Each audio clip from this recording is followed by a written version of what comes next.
नमस्कार दोस्तों। राहुल गांधी कांग्रेस के कद्दावर नेता इस वक्त अमेरिकी दौरे पर हैं और अमेरिका में पहुंचते ही उन्होंने सैन फ्रांसिस्को में भारतीय मूल के लोगों के साथ उन्होंने एक बैठक की। उनके साथ उन्होंने अपने विचार व्यक्त किए और विचार व्यक्त करते समय उन्होंने तो मोदी की ऐसी खिंचाई की कि इस समय वो सुर्खियां बटोर रही हैं। उन्होंने कहा कि भारत में इन दिनों वो टूल किट नहीं रहा जिसके बल पर वहाँ चुनाव लड़े जाते थे, वहाँ सभाएं होती थीं, वहाँ रोड शो होते थे। आज वो विलुप्त हो रहा है, उसका लोप हो रहा है। वहाँ किसी को बोलने नहीं दिया जा रहा है। वहाँ खासकर दलितों और मुसलमानों पर कहर बरपाई जा रही है, उनकी अनदेखी की जा रही है।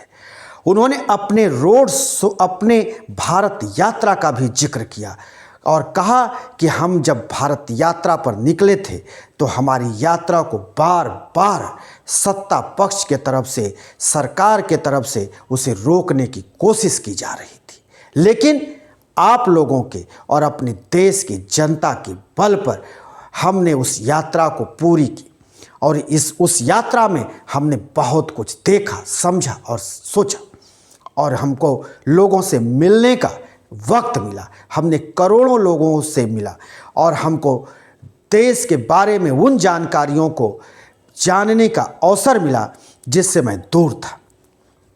यही नहीं रुके, राहुल गांधी ने सबसे बड़ा कटाक्ष करते हुए कहा कि हमारे देश के प्रधानमंत्री के हालात ऐसे हैं कि अगर उनके बगल में गॉड यानी भगवान भी बैठ जाएं तो उनको भी ये उपदेश देने लगेंगे और उनको भी ये राय देने लगेंगे, तो भगवान भी एक बार ऐसी चक्कर में फंस जाएंगे कि क्या हमने कुछ गलत किया है।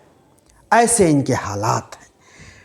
इसका जिक्र करते हुए उन्होंने आगे कहा कि हमारे प्रधानमंत्री इतिहासकारों को इतिहास समझाने लगते हैं तो वैज्ञानिकों को विज्ञान बताने लगते हैं और तो और हमारी सेना को और युद्ध का कौशल बताने लगते हैं।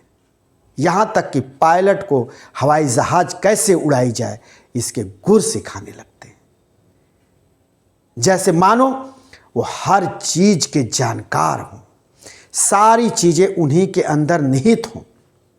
ऐसे हमारे प्रधानमंत्री जब ये जिक्र कर रहे थे तो वहाँ भारतीय मूल के बैठे लोग तालियां बजा रहे थे, ठहाके लगा रहे थे। तो प्रधानमंत्री नरेंद्र मोदी को यही उन्होंने नहीं छोड़ा और कहा कि जो नई संसद का उद्घाटन किया गया और इतना प्रचार प्रसार किया गया वो वास्तव में मूल मुद्दों से भटकाना था। देश में बेरोजगारी पर बात नहीं होती, महंगाई पर बात नहीं होती, शिक्षा पर बात नहीं होती, स्वास्थ्य पर बात नहीं होती, सिर्फ और सिर्फ प्रोपगंडे चलाए जाते हैं। तो हालात ऐसे हमारे देश में बनते जा रहे हैं। विपक्ष को बोलने नहीं दिया जाता है। तो क्या राहुल गांधी बार बार जब विदेश की धरती पर होते हैं तभी प्रधानमंत्री पर इस तरह से हमला करते हैं? ये भी एक सवालिया निशान है। आखिर राहुल गांधी विदेश की धरती से इस तरह का क्यों करते हैं? प्रधानमंत्री को टारगेट क्यों करते हैं? इस पर भी एक सवाल खड़ा होता है। ये कोई नई बात नहीं है। हमारे प्रधानमंत्री भी जब विदेश की धरती पर होते हैं तो वो भी विपक्ष की कांग्रेस पार्टी को आड़े हाथों लेना नहीं छोड़ते। कई बार तो वो जिक्र भी कर चुके हैं कि 2014 के पहले भारत के लोग कहते थे कि हम किस देश में रह रहे हैं, ये भी कोई देश है। अब इससे बड़ी बात और क्या कर सकते हैं। वो तो लगातार कांग्रेस को घेरते हैं और उसमें देश को भी लपेटे में लेते हैं। तो ये कोई बड़ी बात नहीं है।